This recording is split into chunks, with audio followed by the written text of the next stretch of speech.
Muy bien. En este, digamos, paneo, ¿no?, sobre algunas cuestiones, en este caso de la física, que obviamente nos interesa porque involucran el tiempo, yo les quiero transmitir una idea eh, básica de en qué sentido la relatividad revolucionó la idea del tiempo. Un poco se las anticipé hace un ratito. Lo que dice Einstein es que el tiempo depende del movimiento. O sea, en la práctica, ¿qué significa? Si yo agarro dos relojes idénticos que funcionan igual, que no atrasa uno respecto del otro, o sea que los probé, vi que los dos van en el mismo ritmo, ninguno atrasa respecto del otro. Ahora, agarro uno de esos relojes, me voy a pasear, me subo a un avión, me subo a un cohete, ¿no?, a un montón de cosas, y retorno con el reloj que se quedó en su lugar original. Vamos a ver que el reloj que se fue y volvió va a atrasar un poquitito respecto del que se quedó. Eso es, digamos, la forma práctica de ver qué significa esto de que el tiempo es relativo, ¿eh? Después uno podría, digamos, si nos queda tiempo en el transcurso del seminario, algo más vamos a la idea es profundizar un poco más en estas cuestiones de la relatividad.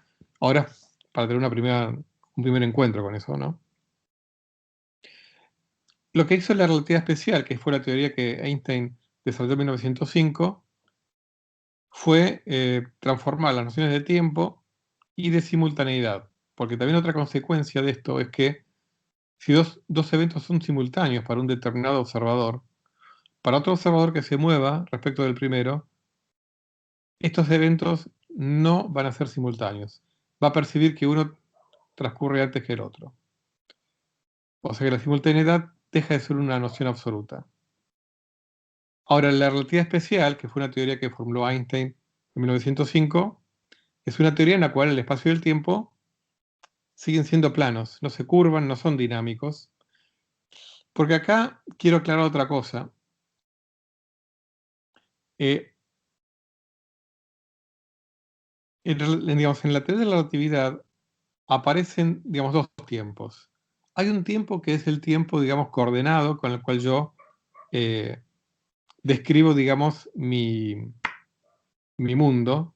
O sea, a cada evento le asigno una coordenada espacial y un tiempo, ¿no?, un valor del tiempo. Pero por otro lado, aparece lo que es la noción de tiempo propio, que es el tiempo que le transcurre a alguien que recorre determinada trayectoria. Generalmente en relatividad el tiempo, digamos, que uso como coordenada se denota con la letra t común, t minúscula, y el tiempo propio se suele denotar con la letra tau. Eso se los cuento para que sepan. El tiempo propio es justamente el que les decía, o sea, em, el tiempo que le pasa a alguien que se mueve, que no coincide con el tiempo que yo uso para describir las coordenadas temporales. O sea, eso se ve, digamos, en un gráfico, donde tenga una, digamos, que tenga, supongamos, como hicimos antes, el espacio le quitamos dos dimensiones, describimos solamente una de las dimensiones del espacio, y después la dimensión del tiempo. Si yo grafico la trayectoria de la posición en función del tiempo de una partícula, la dibujo en un gráfico que tiene dos ejes. Un eje es el tiempo, el otro eje es el espacio. En física se suele, el tiempo se lo suele, el eje temporal es el vertical, en general, y el espacial es el horizontal. Entonces yo dibujo una trayectoria en el espacio-tiempo. Entonces yo puedo describir la trayectoria de esa partícula diciendo cómo fue cambiando la coordenada temporal y la coordenada espacial en ese gráfico, ¿no? Ahora, el tiempo que sintió la partícula o la persona que está recorriendo esa trayectoria es algo que depende de la forma de la trayectoria. Y a eso se le llama tiempo propio. y no tiene nada que ver con la coordenada temporal, sino que es el tiempo propio. Y el tiempo propio es una magnitud característica de cada curva. O sea, si yo tengo una curva determinada, el tiempo que, que experimentó la, la persona que recorrió esa curva es cierto tiempo. Concretamente, si yo tengo en ese gráfico tiempo en función de espacio, tengo una posición y un instante inicial, donde instante es el instante coordenado, el de la coordenada temporal, y un instante y una posición final. El tiempo propio que transcurre entre ambos puntos dependerá de la forma de la curva. Y la forma de la curva me va a decir cuánto me aceleré, cuánto me frené, o sea, cómo fue mi historia, digamos, eh, temporoespacial para ir desde un instante a otro instante. Uno fue recorriendo una curva, otro fue recorriendo otra curva. El tiempo propio de cada curva es diferente, depende de la forma de la curva. Eso fue otra de las grandes revoluciones de la relatividad. Entonces, el tiempo propio depende de cómo me muevo. Ahora, lo que hizo, eso fue en 1905, que eso lo hizo Einstein porque necesitaba compatibilizar, digamos, la idea de Galilei, de que las leyes de la física tienen que ser las mismas para cualquier sistema de referencia inercial, o sea, las leyes de la física tienen que ser las mismas en un laboratorio que esté en la Tierra o en un laboratorio que esté en un barco que se mueva con velocidad constante. Pero por otro lado, las leyes del electromagnetismo de Maxwell eh, tenían una constante que es la velocidad de la luz. Entonces, para que esa velocidad de luz sea la misma en cualquier sistema de referencia, o sea, porque evidentemente, por ejemplo,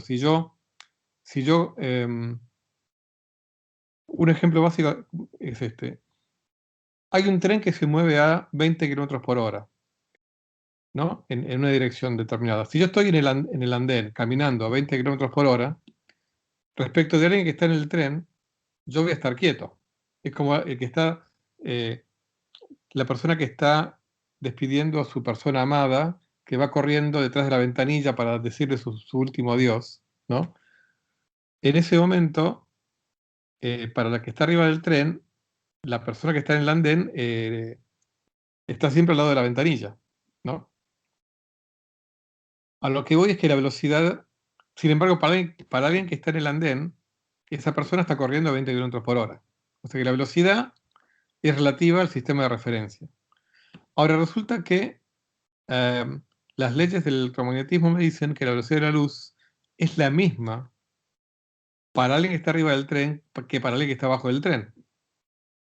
Bueno, Einstein se dio cuenta que la única forma de compatibilizar ese hecho y al mismo tiempo salvar la idea de Galileo de que todas las leyes son las mismas, arriba o abajo del tren, es postular que el tiempo es relativo.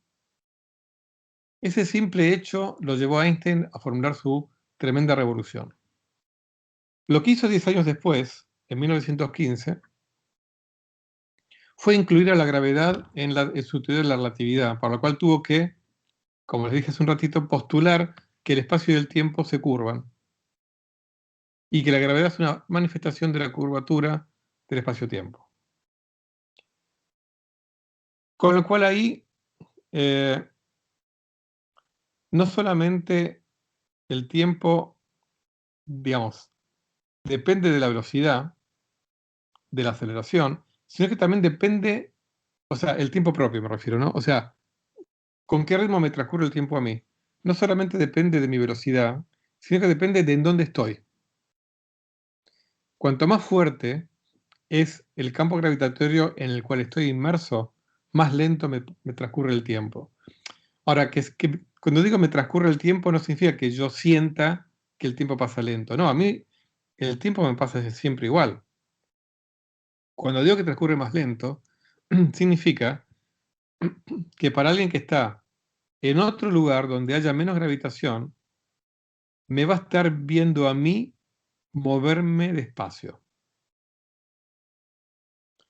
mientras que yo voy a estar viendo a esa persona que está en una región con menos gravedad, lo voy a ver moviéndose más rápido.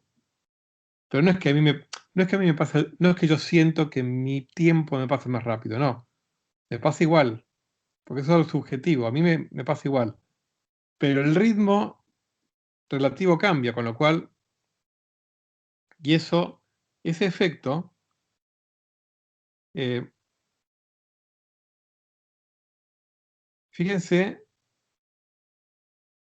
que todos los días nosotros lo experimentamos. No, no es que lo experimentamos, sino que lo usamos.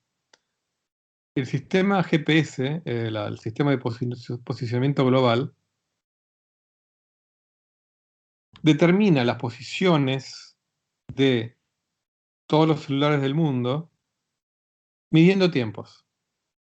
¿Cómo hace? Se necesitan 3 satélites. O sea, para que aparezca mi localizador en donde yo estoy realmente, ¿cómo sabe el sistema mundial dónde estoy? ¿Dónde está mi celular?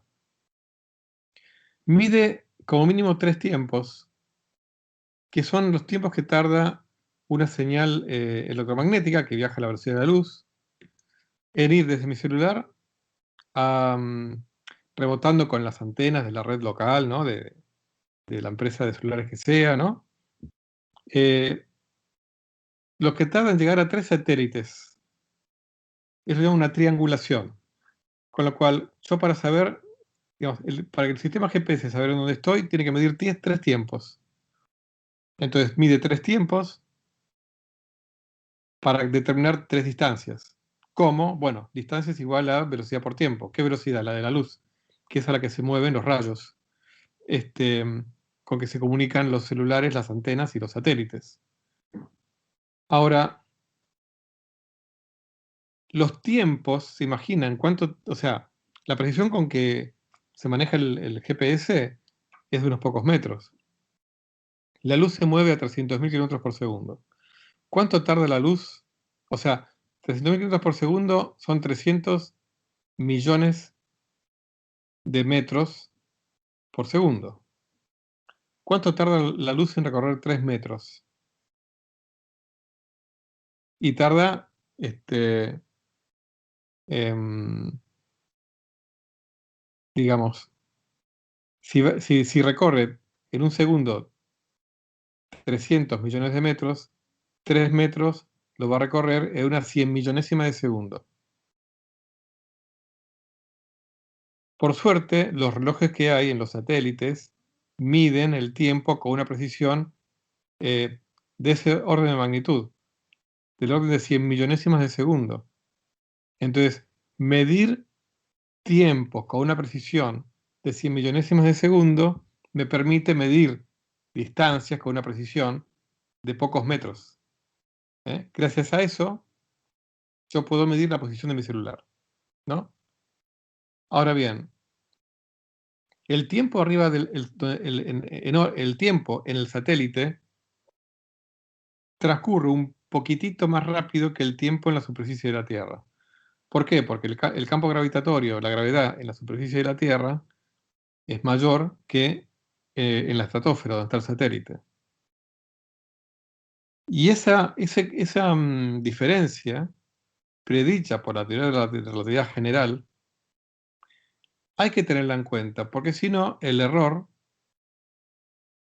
del sistema GPS no sería de unos pocos metros, sería de cientos de metros, o de miles de metros, no, tendría que hacer la cuenta.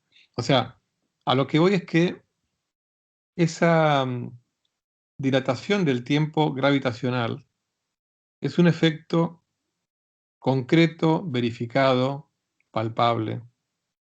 ¿eh? Em, Envejecemos levemente más lento aquí abajo que allá arriba.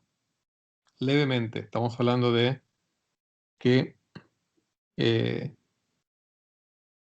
cuando a mí me pasan 300 millones de segundos, al que está arriba le pasan 300 millones de segundos, 1.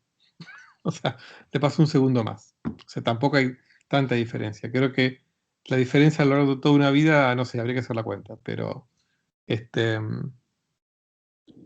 supongo que serían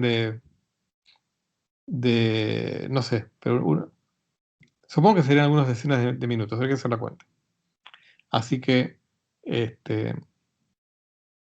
no es la solución para la juventud eterna irse a vivir a la Estación Espacial Internacional. Así que bueno, entonces son todos efectos con los cuales convivimos todos los días. Eso que es lo que quería yo transmitirles. Entonces, el tiempo propio es una variable dinámica en el sentido que depende de mi historia. O sea, depende de mi historia. Por supuesto, esto es bastante... Si Newton hubiera vivido en el siglo XX, hubiera sido muy choqueado por este descubrimiento de Einstein, ¿no? Mm, de todas maneras, aún en ese tiempo propio, que es relativo a la trayectoria mía y en dónde estoy, tiene algo de newtoniano. ¿En qué sentido? De que ese tiempo propio depende exclusivamente de dónde estoy y de la forma de mi trayectoria, de mi velocidad y qué sé yo. Y no depende de ninguna otra cosa.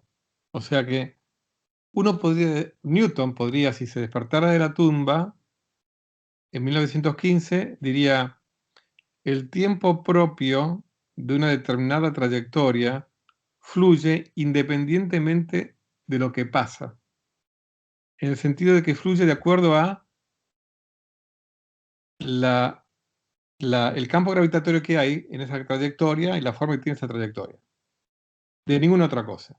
O sea, uno, aún en este mundo relativista, en algún sentido puede seguir siendo newtoniano en el sentido de decir, el, el tiempo para cada trayectoria fluye independientemente de lo que pase, solamente su flujo depende de la forma de la trayectoria, nada más.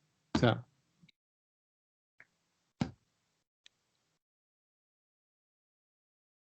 entonces, lo que vamos a hacer a partir de ahora es, durante un tiempo de algunas semanas, es hacer un recorrido por algunas de las ideas más importantes a lo largo de la historia, como una forma de profundizar nuestro conocimiento del problema del tiempo, ¿no? Así es lo que vamos a hacer a partir de ahora. Entonces, aquí, aunque Heráclito de Éfeso, filósofo del siglo V, VI a.C., es famoso más que nada por sus frases acerca de que todo cambia, que todas las cosas se mueven y que tú no puedes bañarte dos veces en el mismo río. Esto tiene que ver con el tiempo, porque detrás de esta filosofía estaba la filosofía, aunque digamos, no puedo, o sea, ninguno puede decir qué es lo que tenía en la cabeza Heráclito, ni si pensaba que el tiempo existe a nivel fundamental en el sentido que nosotros dijimos, pero sin duda lo que uno puede asegurar por los fragmentos que sobrevivieron de Heráclito es que para Heráclito el tiempo traía novedad.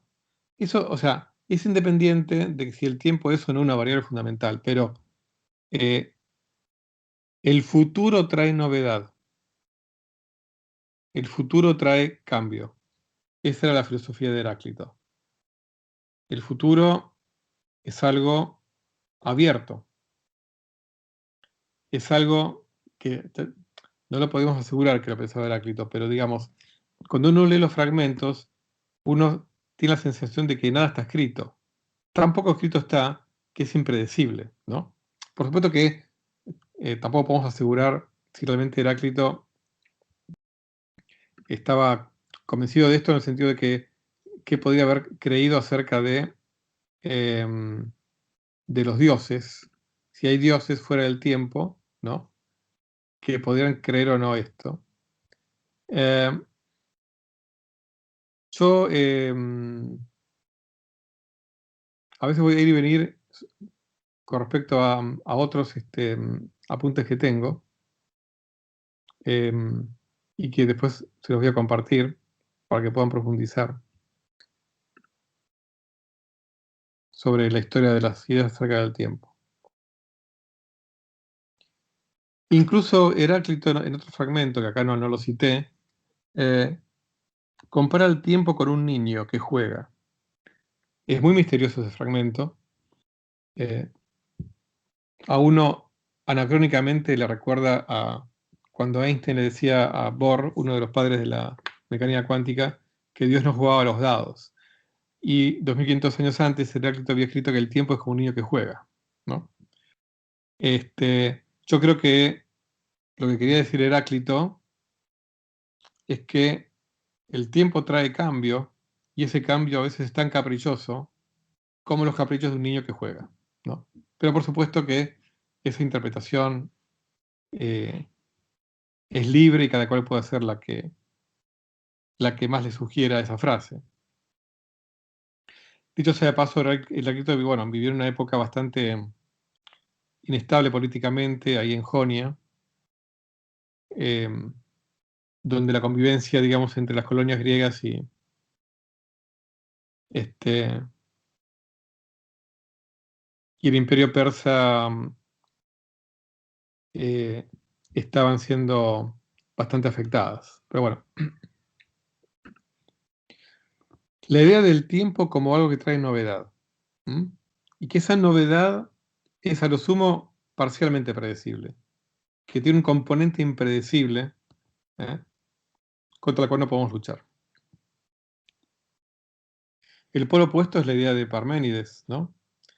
Donde cuando uno lee eh, una serie de fragmentos, aunque muchos también son eh, sujetos a debate y a muchas interpretaciones, pero para Parménides el tiempo era algo ilusorio, era algo producto de nuestra percepción del mundo, pero que en el fondo, digamos, que también, ojo, igual, digamos, la interpretación simplista de decir que Parménides creía que nada cambia y que el cambio es una ilusión, hay algunos que incluso la discuten esa en cuanto a que en algún sentido podría haber lugar para algo que cambiara.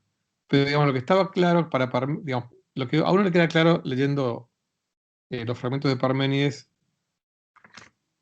es que hay un orden profundo en el todo, en la creación, que no cambia, ordenado, más allá de cuán ilusorio o no es el cambio, lo que sí está claro es que la incertidumbre del futuro es una ilusión nuestra, y que hay una especie de verdadera sabiduría que nos lleva a, eh, a poder aspirar a conocer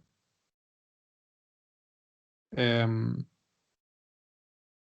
aspectos que no cambian. Incluso cuando uno puede predecir algo, en algún sentido, está también dilucidando aspectos que no cambian de la naturaleza. Si yo puedo predecir con certeza un evento que va a ocurrir mañana, en algún sentido, el evento que va a ocurrir mañana, de alguna manera está en el presente. Si no, yo no podría predecirlo. Con lo cual, en algún sentido, todo cambio 100% predecible tiene algún aspecto de inmutabilidad, ¿no? Pero bueno, digamos, Parménides como representante de que de que el tiempo o bien no existe o bien no trae novedad. Si la novedad la trae para alguien que es ignorante, ¿eh? Y que no tiene la capacidad de poder entender cómo funciona el mundo. Este es un fragmento, uno de los más famosos de Parménides, ¿no? Hablando del ser, ¿no? Fundamental, ¿no? Que es uno, continuo, nunca ha sido ni será, con lo cual es increado, ¿m? No tiene origen, no crece ni disminuye, no proviene del no ser, y acá se plantea que si viniese del no ser, em, qué necesidad o qué ley lo habría forzado a nacer antes o después, ¿no? Esto es un argumento que también va a esgrimir Aristóteles para fundamentar su idea de que el universo no, no nació en un tiempo finito en el pasado. Pero eso después lo vamos a comentar. Entonces, después da otros argumentos, pero dice, ¿cómo pues podría ser en el futuro lo que es? ¿Cómo podría nacer? Es lo mismo, ¿no? De esta manera queda cancelado el nacimiento y no se puede hablar de destrucción. ¿Mm? Otro fragmento. El destino lo ha encadenado a ser todo enteramente e inmóvil. Para él no son sino solamente nombres. Todas las cosas que los mortales han establecido, creyendo las verdaderas, el nacer y el morir, el ser y el no ser, el cambiar de lugar y el mudar del color brillante. ¿Mm? Son todos nombres que les atribuimos nosotros y que no describen nada a nivel fundamental. O sea, no hay una serie y un morir a nivel fundamental. Alguien que lee esto concluye rápidamente que Parménides no creía en el cambio a nivel fundamental. ¿Eh? Ahora, por supuesto, como les digo, uno puede forzar una interpretación de decir, bueno, en todo caso, si creía en el cambio, creía en un cambio predecible y por lo tanto, en el fondo, parte de esa realidad inmutable subyacente. Con los atomistas, Leucipo y Demócrito, de los cuales se sabe poco, de Leucipo menos todavía, a punto tal que no podemos saber a ciencia cierta cuáles de las ideas atomistas se deben a uno y a otro, pero bueno, sí tenemos un montón de citas, en particular de Aristóteles, que menciona a uno o a otro a través de alguna de sus ideas, ¿no? Entonces, por ejemplo, un fragmento de Aristóteles de la Metafísica eh, diciendo, muchos consideran eterno el acto, como Leucipo y Platón, pues afirman que existe siempre el movimiento, pero no dicen qué movimiento y por qué causa se produce, ni tampoco por qué es de tal manera ni cuál es su causa. Aunque los atomistas, o los fragmentos sobre los atomistas, no hablan mucho específicamente del tiempo, pero la idea atomista de que el mundo se compone de, eh, digamos, partículas indivisibles, los famosos átomos, partículas que no tienen partes, que se mueven en un vacío, se mueven libremente, que pueden chocar entre sí, que hay mucha variedad de ellas, y este programa filosófico de querer explicar todos los cambios, eh, incluyendo los cambios de nuestras cualidades, de nuestras percepciones a través de cambio de posiciones de átomos, es el programa atomista, ¿no? Que luego va a ser reflotado en el siglo XVII y XVIII por el programa mecanicista, ¿no? De la mano de Galileo, Newton, etc. Lo que tiene es una noción, al menos en los atomistas, de un universo eterno. Sí, un universo,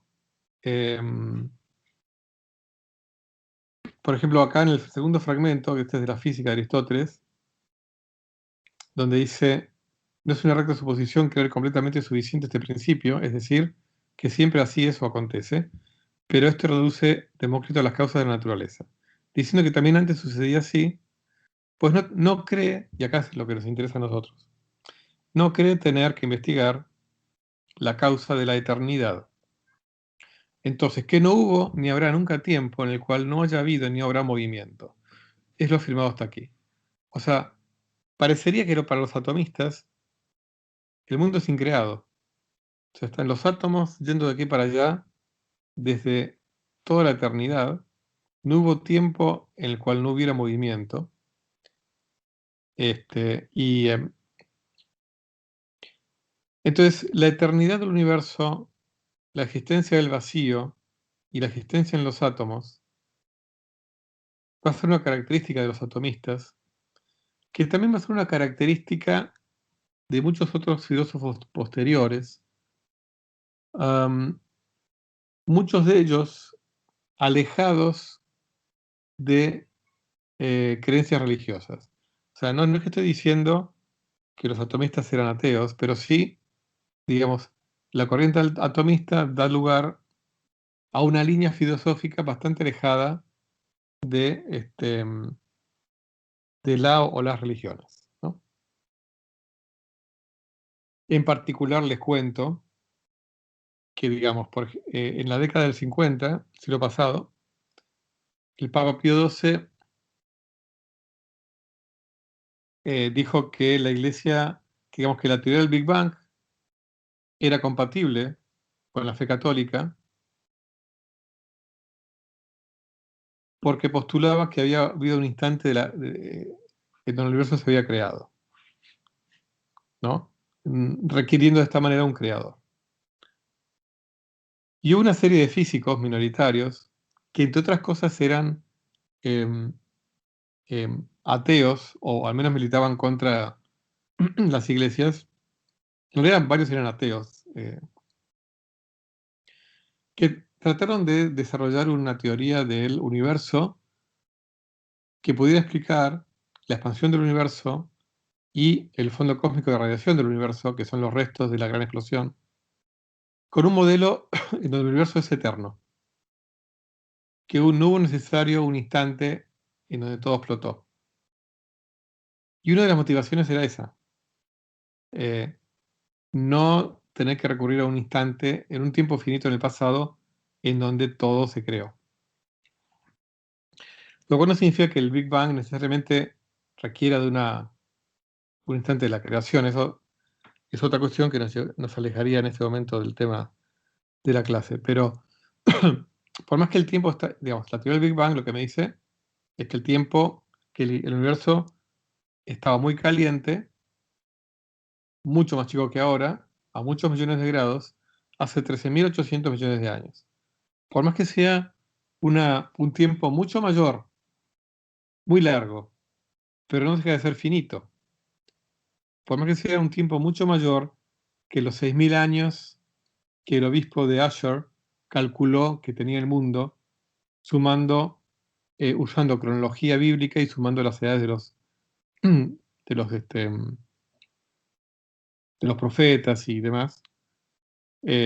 Tanto 6.000 años como 13.800 millones son tiempos finitos. De todas maneras, un contraejemplo de esta, no es que sea una correlación 100% efectiva, porque Aristóteles creía que el universo existía desde siempre y no por eso Aristóteles se lo puede considerar un ateo, ¿no?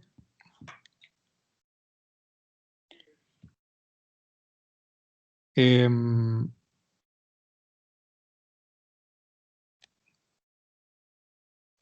Vamos a comentar ahí a Platón y después cortamos un poquitito. Este fragmento del Timeo de Platón, aparte de ser muy bello literariamente, resume una idea, la idea que tenía Platón sobre el tiempo, ¿no? Como yo les anticipé, como la imagen móvil de la eternidad.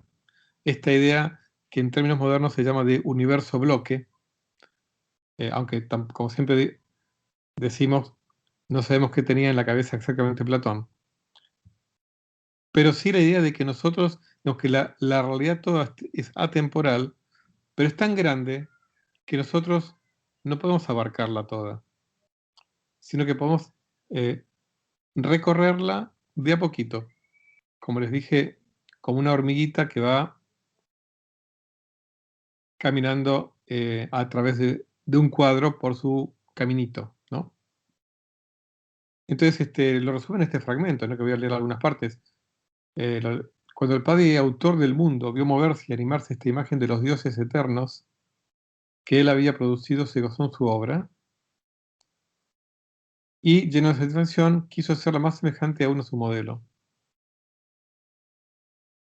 Claro, él creó toda la eternidad.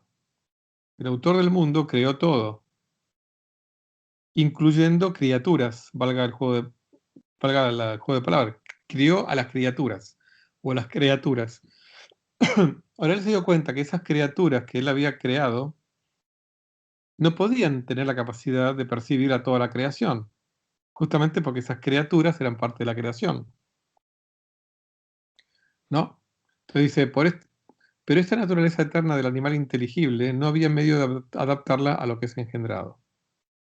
Así es que Dios resolvió crear una imagen móvil de la eternidad. O sea, no podía adaptarla a sus criaturas. Entonces, creó una imagen móvil de la eternidad y por la disposición que puso en todas las partes del universo, hizo a semejanza de la eternidad, que descansa en la unidad, esta imagen eterna, pero divisible, que llamamos el tiempo. ¿Mm? O sea que el tiempo para Platón es la imagen de la eternidad que nosotros podemos llegar a tener como de manera parcial y gradual. La vamos recorriendo. ¿Mm? Los días y las noches, los meses y los años no existían antes, y Dios los hizo aparecer, introduciendo el orden en el cielo. Estas son partes del tiempo, y como el tiempo huye, el futuro y el pasado son formas que en nuestra ignorancia aplicamos muy indebidamente al ser eterno. Fíjense acá, también Platón tiene otra idea genial, novedosa, que es pensar al tiempo como algo que se pueda crear. Aunque uno, digamos, acá lo que dice Platón es que los meses y los años son partes del tiempo. Y Dios creó los meses y los años. Con lo cual, de alguna manera, Dios, podríamos pensar que creó al tiempo, ¿no? Como mínimo podemos decir que Platón dijo que Dios creó a las partes del tiempo. ¿Mm? Pero si Dios creó el tiempo, Dios mismo no puede estar en el tiempo, si Dios lo creó. Continúa Platón. Nosotros decimos de él, ha sido, es, será. Cuando solo puede decirse en verdad, él es. Las expresiones ha sido, será, solo convienen en la generación, que pasa y se sucede en el tiempo. ¿Eh? O sea que aquí hay un aspecto, digamos, parmenidio de Platón. Él es, el Padre es, la creación del Padre es. Lo que se genera o no son las partes del todo conforme sus criaturas la van recorriendo. ¿Mm? Pero esa creación, esa generación, es un efecto relativo a la hormiguita que está recorriendo a toda la creación. Continúa Platón, tales expresiones representan movimientos, y el ser eterno inmutable, inmóvil, no puede ser más viejo ni más joven. No existe ni ha existido ni existirá en el tiempo. O sea, Dios no existe en el tiempo.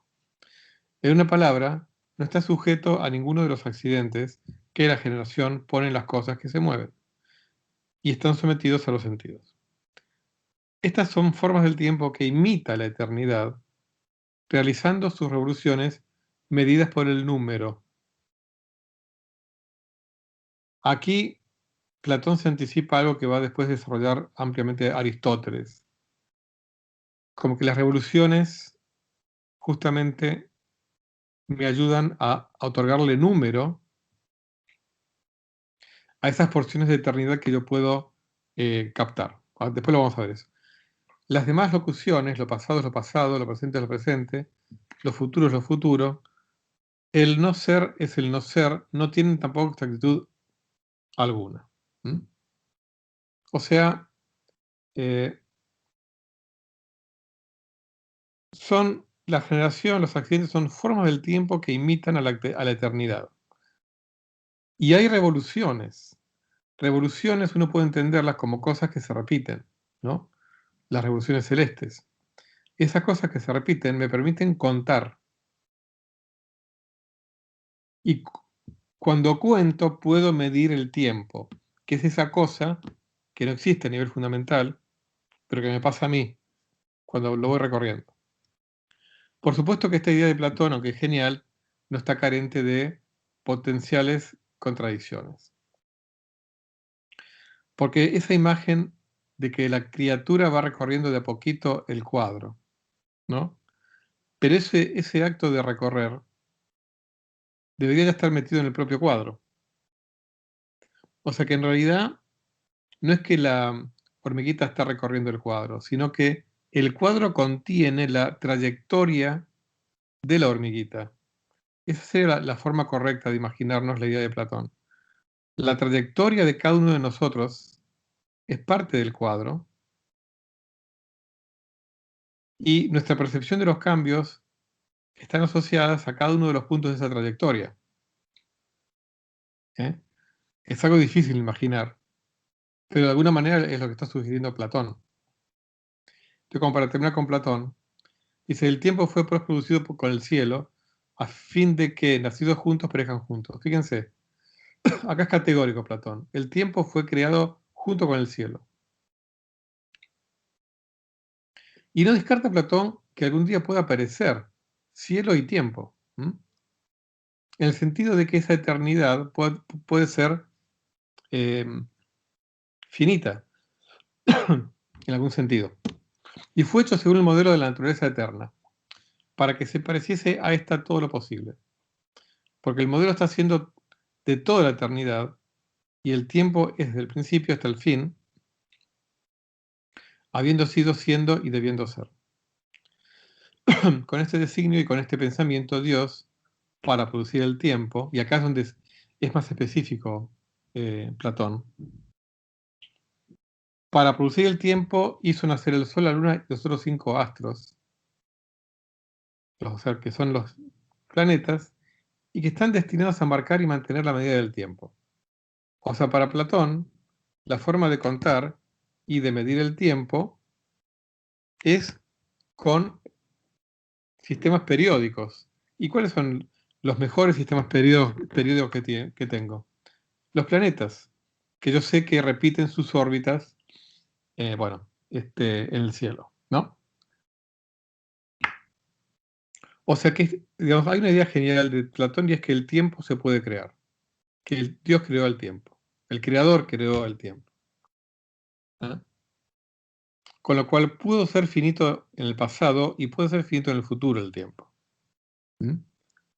Pero eso no le quita eternidad al creador, porque el creador está fuera del tiempo. Muchas ideas para analizar. Aquí vamos a parar de grabar.